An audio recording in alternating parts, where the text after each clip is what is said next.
যশোরে আবারও যুবলীগের ঝটিকা মিছিল করেছে বলে দাবি করা হচ্ছে। যুবলীগ নেতা ও সাবেক ৬ নম্বর ওয়ার্ড কাউন্সিলর হাজী সুমন ঝটিকা মিছিলের ভিডিও তার ফেসবুকে পোস্ট করেছেন। সেখানে লেখা হয়েছে, বাংলাদেশ আওয়ামী লীগের কেন্দ্রীয় কর্মসূচির অংশ হিসাবে অবৈধ সরকারের পদত্যাগ ও তফসিল বাতিলের দাবিতে জেলা যুবলীগের উদ্যোগে বাদ জুম্মা এ মিছিল অনুষ্ঠিত হয়েছে।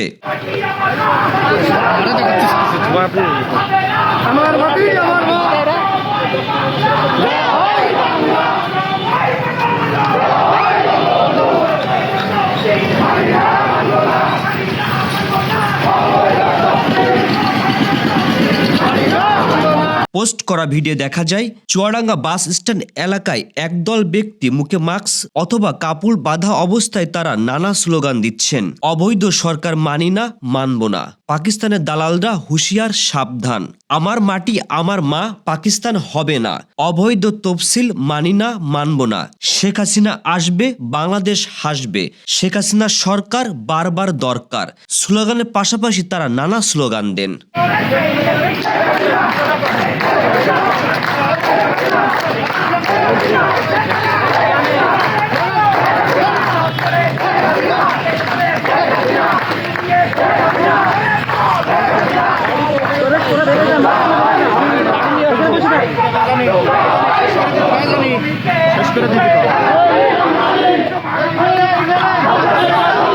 কোতোয়ালি থানার অফিসার ইনচার্জ ফারুক আহমেদ বলেন, এটা ঝটিকা মিছিল বলা যাবে না।